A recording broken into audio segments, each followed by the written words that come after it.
Good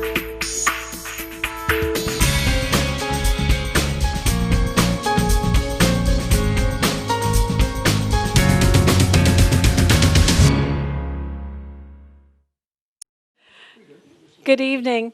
Welcome to the Nashua Historical Society.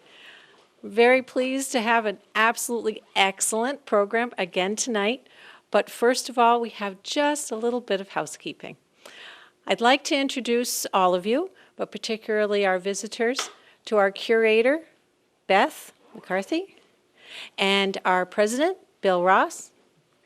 They will both be very happy if you would be interested in a membership tonight, anyone who's visiting. The Society has regular open meetings, such as tonight's, with excellent speakers, and it would always be a joy to welcome new people. Tonight, one of the most exciting things that we have will be our introduction of the new book that we recently published. It's called Nashua. Excuse me. Thank you. People and Places. This book will be offered at a very low price with an extra bonus for new memberships. If you take out a new membership in conjunction with purchasing this book, the membership will only be $10 for an individual for the year. The book is a pictorial genealogy of the Nashuans from the 80s to the present, who have contributed to our community through their volunteer efforts. It's a beautiful book, co-authored by the Society and Mary Goyette. So I hope you'll all take a look at that at the end of the evening. But for now, I would like to introduce another member of our programs committee, Alan Cohen, to introduce tonight's speaker. Thanks, Mary. Good evening, and thank you all for coming. The Nashua Historical Society has several programs throughout the year that we hope are both interesting, informative, and sometimes just plain fun, all free and open to the public. The Historical Society is really one of the joys of this community, not only for the vast collections that we have, but also because of all of the research resources that are available to all of you. We get no financial support from the city or from any other public funds. We exist through memberships, through gifts and bequests. We are certainly one of the hidden treasures of this community, and we invite you all to spend more time here. We think it will be well worth your time. End of commercial. We're very pleased tonight to present Mike Pride, who's going to speak about the New Hampshire primary. Mike has been actively associated with the New Hampshire primary, the political scene, and also the national scene for more than 30 years and has covered more than eight primaries. Mike spent nearly 40 years working in community newspapers from the, hope I can get it all right, the Tampa Tribune, the St. Petersburg Times, the Clearwater Sun, and the Tallahassee Democrat. Until in 1978, he got the call from George Wilson to become the managing editor of the Concord Monitor. And he decided that he would do it only with one condition. He's a Florida boy. He wanted a bonus of $500 to buy winter clothing for his family.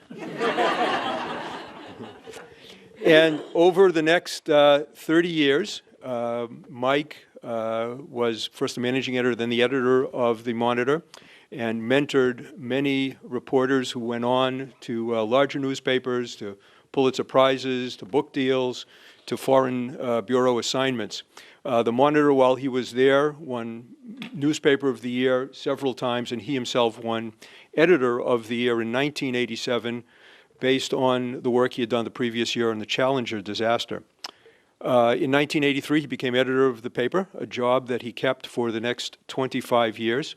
Mike has often been cast as a presidential kingmaker, a mouthpiece of the left, and a foil for the union leader.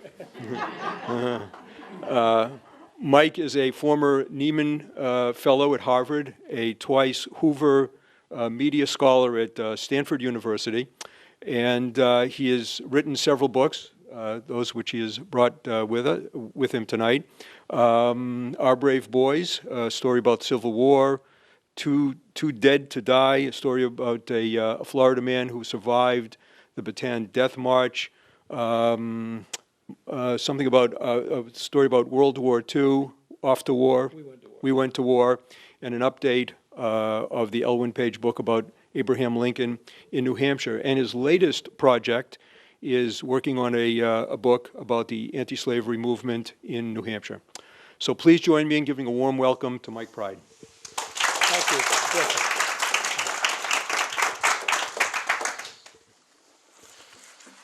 Now that I've found you, I'm very pleased to be here.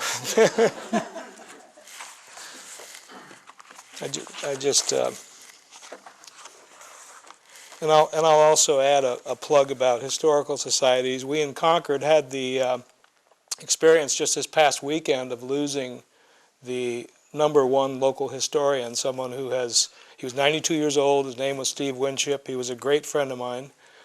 He wrote a history column for the Monitor for, I think, 23 years. And I think in that time he wrote 800 columns and nearly 1 million words. And it was very, very well followed column, and terrible to lose him because we don't really have anyone quite like that today.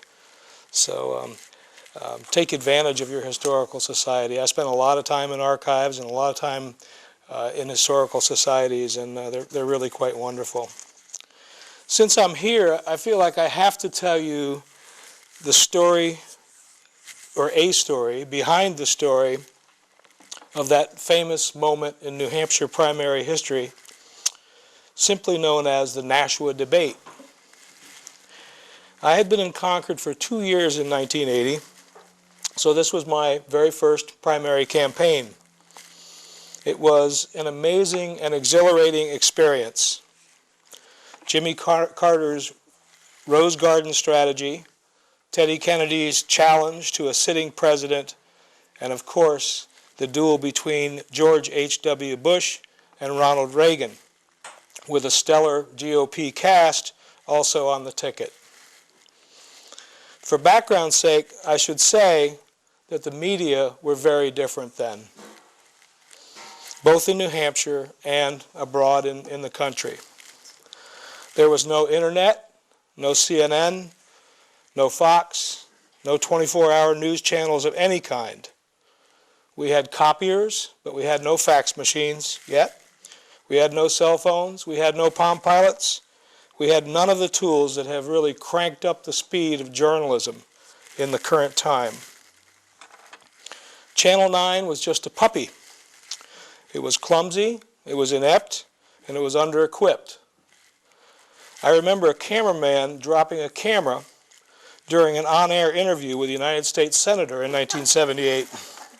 There was this big loud clunk, and John Durkin simply disappeared from our screens. William Loeb was still the publisher of the Union Leader, the most powerful news operation in the state. In that 1980 primary, he used the paper to promote Ronald Reagan and to denigrate Reagan's rivals. Because he thought an Illinois congressman by the name of Philip Crane might take some of the conservative vote from Reagan, he sent a hatchet man to do an expose on Crane. The hatchet man, whose name was Jonathan Prestage, portrayed Crane as a womanizer of the first order. His stories said over and over again that Crane had once boasted that his goal in Washington was to bed 1,000 women. Crane responded by barring Union Leader reporters from his events and accusing Loeb of vile innuendos and vituperative slanders, but the damage was done. I was managing editor of the Monitor in 1980, and we pulled out all the stops to cover the campaign. We even had a tangle with Loeb. Our reporter covered Ronald Reagan's visit to a factory in Pittsfield. Only a pool reporter from the Los Angeles Times was allowed to enter the factory with Reagan. But afterward, he played a tape for all the other reporters. On the tape, a woman inside the factory complained to Reagan that property taxes were killing her. Reagan commiserated with her and said, "You should do here what we did in California and pass a broad-based tax." This became our reporter's lead. Reagan says New Hampshire needs a broad-based tax. It was a scoop because no other reporter at the factory picked up on the significance of Reagan's comments in a New Hampshire context. William Loeb went nuts. His editorial the next morning was headlined, "Lies, Lies, Lies." He accused the Monitor of making up the Reagan story to further the paper's editorial agenda. We stood by the story, but unfortunately, the Los Angeles Times reporter had gone home, and we had to get him to send us his tape by mail, which we now call snail mail for good reason. For 3 days, Loeb pounded away at us as liars while we waited for the tape. When it arrived, we ran Reagan's conversation with the woman verbatim. Our story had been accurate, of course, but looking back, Loeb's fulminating lies probably won the day by changing the story from a discussion of Reagan's remarks to a discussion about whether he had made them. The Nashua debate, as most of you surely know, was held on the last Saturday night of the campaign. The Monitor had no Sunday newspaper at that time and would not be publishing until Monday morning, or Monday afternoon, the day before the primary. I therefore made the executive decision that since it seemed likely to be one more cattle show at the end of a long campaign, and we could not report on it in a timely way, we would send no reporter to cover it. Although I was eager for the Monitor to be at all the important events of the campaign, to establish itself as a must-read political voice in the state, this seemed like the right call at the time. By Monday night, when our readers saw the story, it probably wouldn't be much of a story anyway, and by not covering the debate, we'd save a little money on overtime. When I saw the debate on television that night, I groaned, and I thought, what a fool. Only I didn't quite say it like that. The debate was one of the most significant events in the history of the New Hampshire primary, and an important event in the history of the country, too. In retrospect, I think of it as the night that Ronald Reagan won the presidency. And here I was, responsible for the Monitor's decision not to cover it. But, fortunately, life is unpredictable. The decision taught me a lesson, but it wasn't the lesson that it seemed likely to teach me at the time.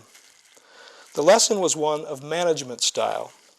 The style I tried to adhere to in all my years as editor goes like this: hire talented people and give them the independence to use their smarts and their industry for the benefit of readers. You see, 2 young reporters on my staff went to the Nashua debate on their own, and they took notes just as if they were covering it. When I heard this, of course, I told them to write the story. For the record, their names were Eileen Pollock and Rochelle Sharp. Eileen went on to run the writing program at the University of Michigan for many years, still runs it today, and Rochelle became an investigative reporter for the Wall Street Journal, where she won a Pulitzer Prize. Now, Alan asked me to speak, briefly at least, about the origins of the primary. It was here before I was, but I can share with you a bit of its history. Because the story is near and dear to me, I'm going to begin by speaking of what I consider a very early New Hampshire primary, although it wasn't officially a primary at all. It happened in the winter of 1860, just before town meeting. Abraham Lincoln came to the state to help get out the Republican vote in that year's governor's race. He gave 4 speeches in 3 days, talking to and answering to large crowds of enthusiastic citizens in Concord, Manchester, Dover, and Exeter. Less than 3 months later, when the Republican National Convention was held in Chicago, the New Hampshire delegation was uncommitted, but it was expected to vote for the darling of the Northeast, William H. Seward. Instead, 7 of the 10 delegates voted for Lincoln on the first ballot. While 7 was an insignificant number of votes in the larger scheme of things, New Hampshire's decision electrified the convention and started Lincoln toward nomination as a Republican candidate. We were the first in the nation. 2 years ago, I did an updating of Elwyn Page's wonderful 1929 book called Abraham Lincoln in New Hampshire. Working closely with this material planted in my mind a sense of how much Lincoln's appearances here resembled the campaigning of successful candidates in later New Hampshire primaries. Estes Kefauver, Eugene McCarthy, Pat Buchanan, Bill Clinton, and John McCain, to name a few. On his visit here in 1860, Lincoln rubbed elbows with top Republicans in the state, but he also mixed it up with voters in 2-hour sessions in which he welcomed dissenting voices. As I'll discuss later, there's something essential in ordinary citizens being able to shake hands with and directly question their prospective national leaders. And Lincoln benefited from it as much as modern candidates have.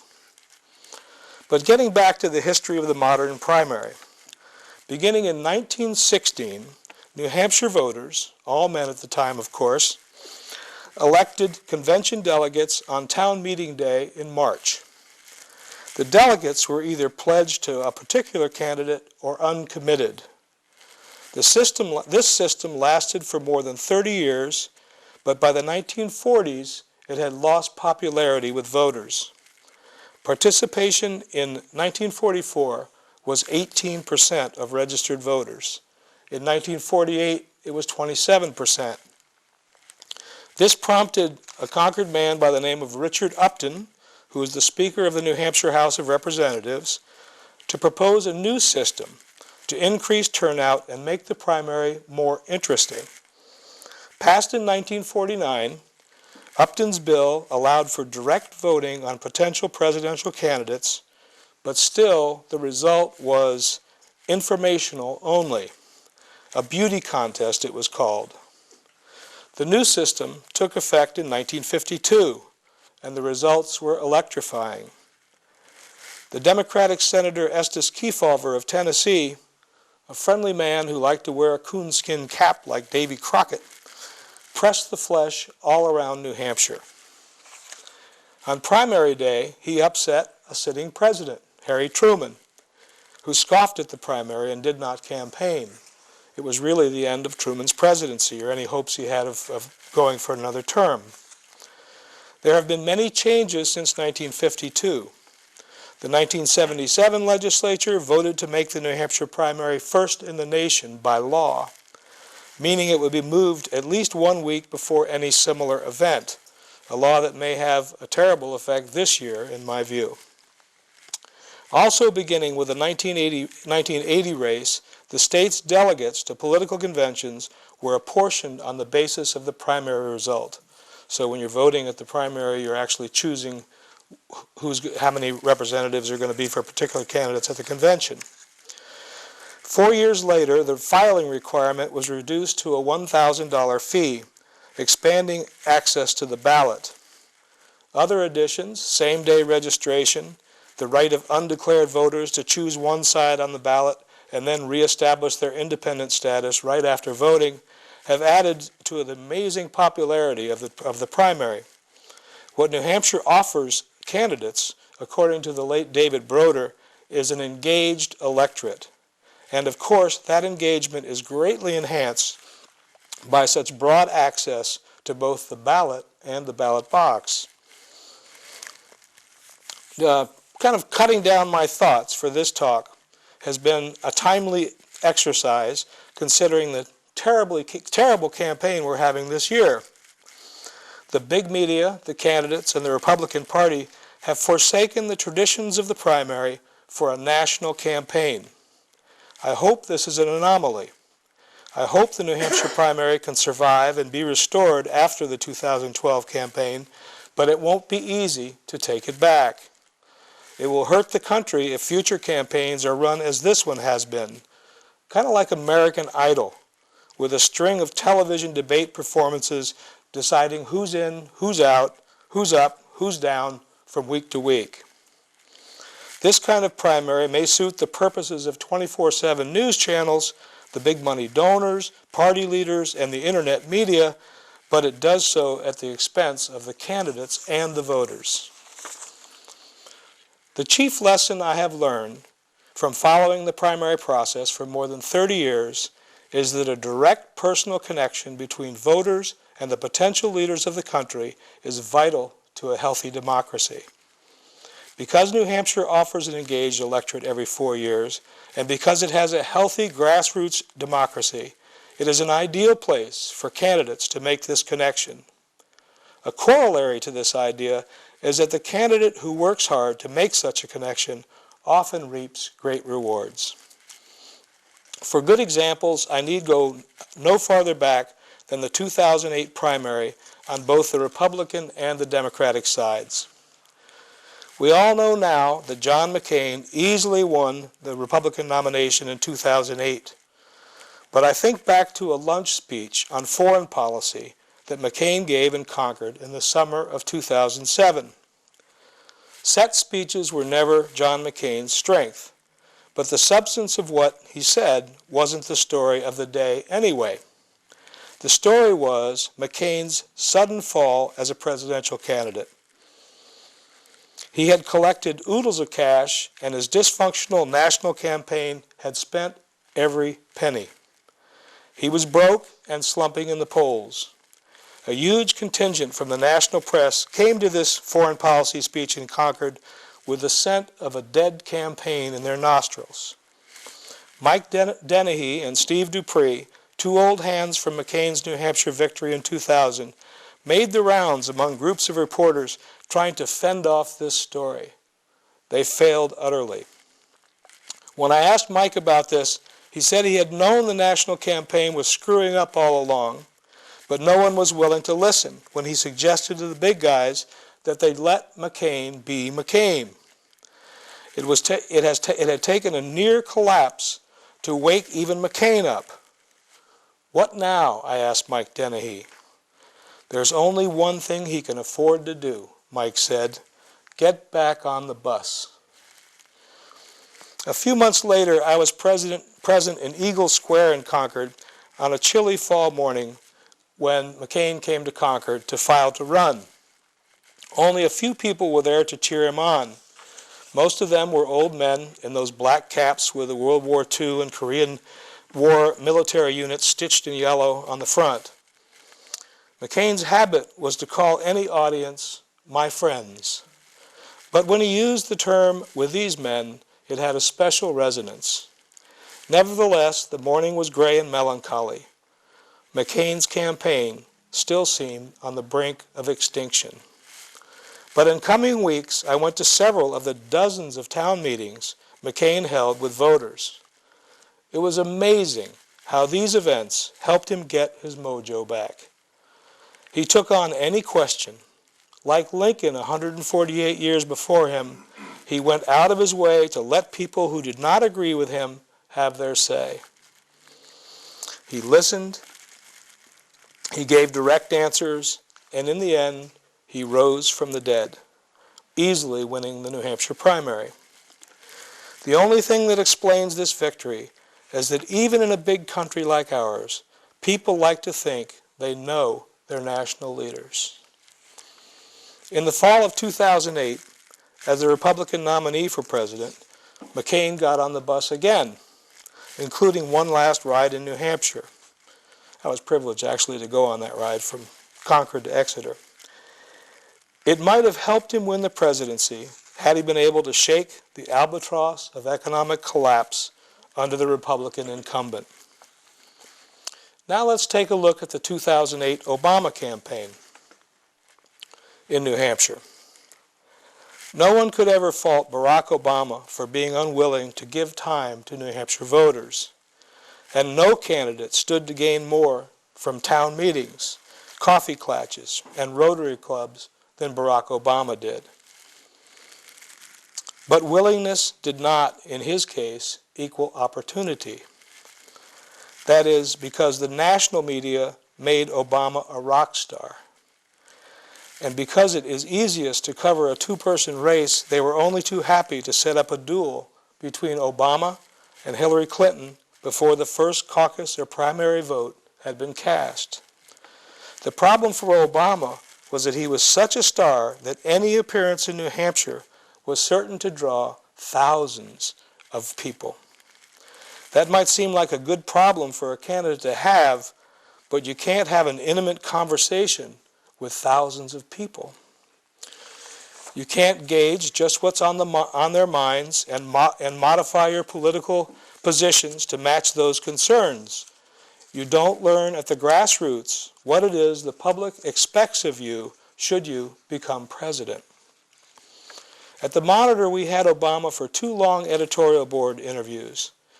He was smart, really genuinely nice and inquisitive, but he was also professorial and theoretical.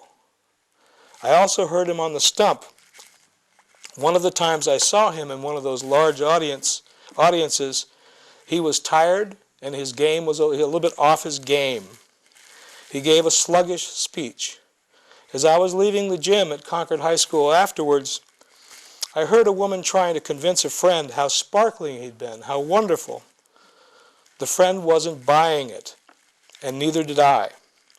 What I saw at that moment was the problem with being a rock star, the problem with a green candidate who, as hard as he was campaigning, was not getting the essential chance to listen to voters and feed off their concerns and ideas. And there was no way for him to know this. All he heard were cheers.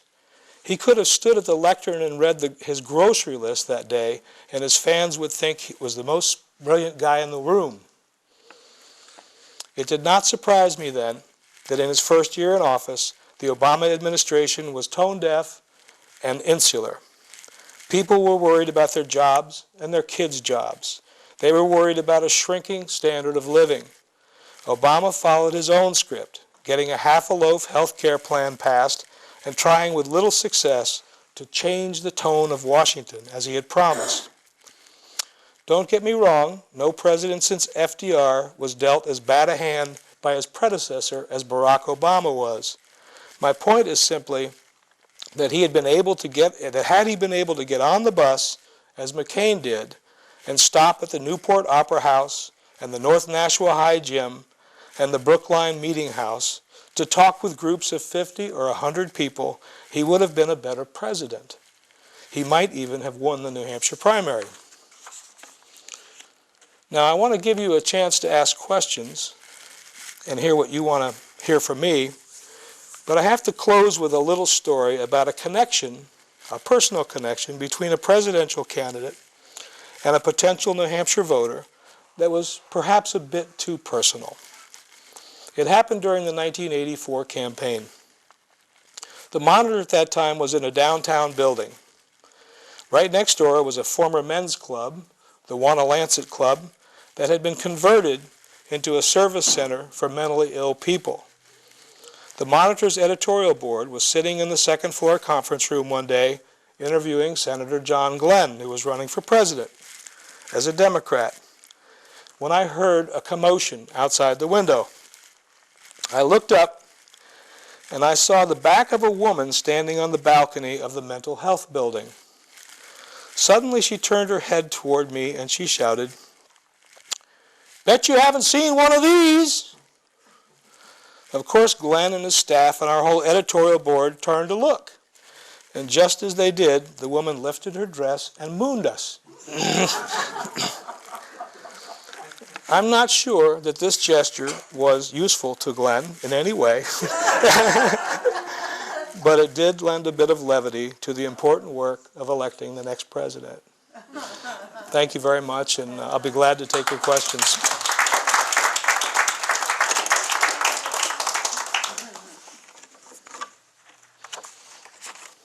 Yes, ma'am. How can we cut through the garbage to get to Obama and tell him what you've just told us? You know, I If he think, wants to succeed, he's got to change his style. But how do we get to him? you know, I kind of think he knows that. And I think today, even today, he said something about how he thought he had failed to connect with what people wanted him to do. So I don't think that he doesn't know it, but I don't know if he knows what to do about it. But his handlers behind him, they're going to go for the big stuff, you know. Right. Well, It's not going to make him the next president. no, I definitely think he's in trouble, but I also think that you have to be a little careful to judge what's going to happen a year from now, more than a year from now in the election, because what you have right now is you have kind of open season on the president by Republican candidates, because we have no Democratic. We've noticed. Yeah, you have no Democratic primary, so you don't have. He's not really defending himself, and in fact. One of the things that troubles me about Obama is that he doesn't defend himself very well when he does defend himself. I think that's a really big problem. His tendency is to want to say, you know, I made a mistake. And I've watched presidents and presidential candidates for many decades, and I've never heard one say that until him. He said that after the 2010 election, and he's been saying it lately as well. So I think that's a little bit, it's okay to, I mean, we all want to should admit our mistakes, but you really have to have the sort of the second half of that statement, you know, the alternative. Oh, I screwed up, but here's what I'm going to do now, and really sell yourself in that way. Yes, sir. I read today, I think it was in the Telegraph, that the primary may be moved up to December 6th. And you were telling a story about 1980, and as I recall, it was February, maybe even March of election year that it was held. Do you remember the date of the 1980? No, I don't, but I'm going to say it's something like March 6th, something like the traditional right before town meeting date, somewhere right around then. Do you see this trend continuing? I mean, well, they're talking about December 6th because of Florida and South Carolina. And Nevada as well. Right.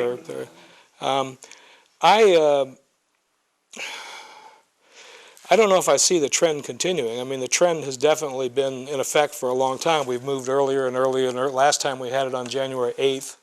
And so it's moved, you know, from that early March date to a late February date to a mid-February date to an early February date to an early January date. And I think that there's a very good chance that we'll hold it in December of this year. You know, it's one of those things where there is not any kind of organizational ability to deal with it. Basically, you know, we can hardly complain because our own state passed a law that said we're going to be first no matter what. So we didn't say we're going to hold it on February 6th no matter what, or March 6th no matter what. We said we're going to be first no matter what. And that's basically what you see, is other states trying to gain influence by moving it ever forward. But I also think that there is, I mean, I think there's been a difference over time between Republican and Democratic primaries. I think Republicans have often wanted to get it over with. You know, I think that they really want to get their nominee and move on. And so they don't really resist this kind of movement the way the Democratic Party might. But you know, and I also think that everyone's going to recognize that this was a very, by shortening the process this much, and you know, I don't love Rick Perry, but I feel sorry for him. I mean, the man got in the race, and 3 days later he was in a debate. You know, you're not ready for that. You're not ready for a debate after 3 days on the campaign trail. You really need a lot of time to go out and see what people want in a president. And so it's really kind of, and then, you know, there's another debate next week, and one the week after that, one the week after that. And so I don't, in answer to your question, I really do hope that this is an anomaly. I hope that the parties somehow can get together and create a system where we at least push it back a little bit, push it back into the actual year of the presidential election. But there's no real apparatus to do that that you could count on. Yes, sir. Follow up to that comment. How can we get closer to a parliamentary system such as they have in Britain, Canada, and many other countries, where parliament is dissolved and a few weeks later there's a new government in office? We stretch the thing out ad infinitum. How can we change that? Well, I really think it has to be done by the parties. I really think the parties individually and working together, which is, never happens in this country, have got to say that, for the good of us and for the good of the country, we need to change this process. I don't think you get to a parliamentary system, but when the first primary was held in March and the last one was held in late June and the conventions were held in July and August, that was a much more sensible schedule for choosing nominees than what we have now. It's really quite terrible. Yes? Any impressions on Ross Perot?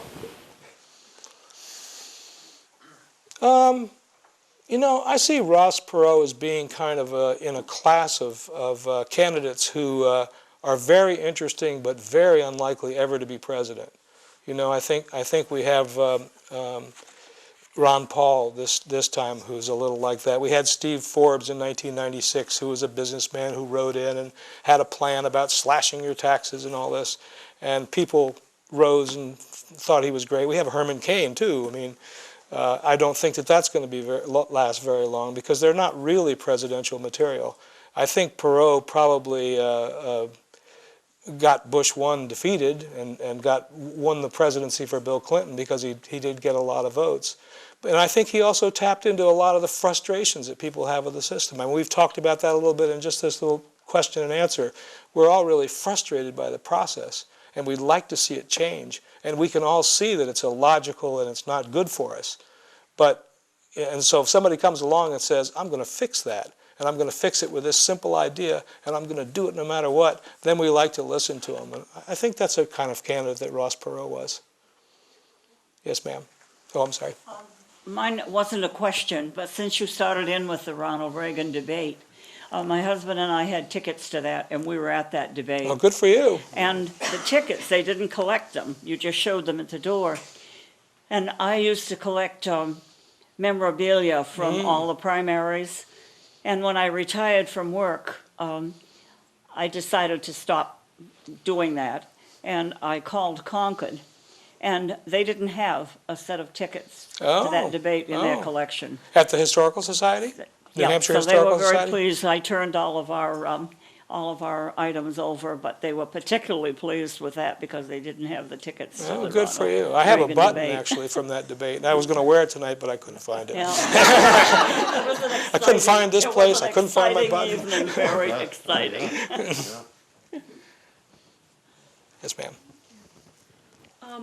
What's your take on the two-party system in general? Do you think it's still working, or do you think it needs to somehow be adjusted to maybe bring power back to the people and less from specific parties? I would say that, in my opinion, that the two parties are so powerful that they're not ever going to allow a third party to happen. And the power comes from money, and it comes from corporate donations, and it comes from all the things that people are mad at in the Wall Street sit-ins. And so it just seemed very hard for a new party to get a foothold. And I think the Wall Street protest is a good example of why, because if you go around and interview those people, as you see on television, they've all got a different agenda. I mean, they all see it a little differently. They're not really going to be a party, and they're not people who would seem to want to compromise and get together so much, other than they're at the park to protest. So I think it's very hard to have a third-party movement. To me, the only way you'd have a third-party movement is if you had a very attractive, experienced candidate who led a third-party movement. But I guess the closest we have to that right now is Ron Paul. But being a libertarian / Republican, but I think he's. I don't think you're going to see that happen. To tell you the truth. Or Hillary Clinton. Hillary Clinton? Oh, I like Hillary Clinton quite a lot. I'm a big Clintonista, to tell you the truth. To be honest. Other questions? Yes, Alan. there's some hint that Romney's people influenced Nevada's decision to move their primary up so that it would be earlier yet and force New Hampshire's to be earlier, because he would have some momentum in Iowa, in Nevada, which he won last time, and in New Hampshire, where he's polling very well. First of all, do you think there's any truth to that? Does it make any sense? It may be why Nevada did what it did, but I guess I wouldn't blame Romney. I think he's even said he hasn't. Is he staying in the Nevada primary? I believe Yeah, so. he is. Yeah. Well, it's possible. I mean, I don't see. I guess I don't see that he needs Nevada. Just for the momentum of winning 3 states Yeah, in a no, row, I think going I into think- South Carolina. Yeah, I think that much is true. I just find it very hard to think that any of the other candidates is really going to get any real momentum against him. I mean, I think there'll be some primaries that are won by others, but I don't think he'll really have a problem getting the nomination myself. Next question. Very good. Thank you very, very much. Been a great audience.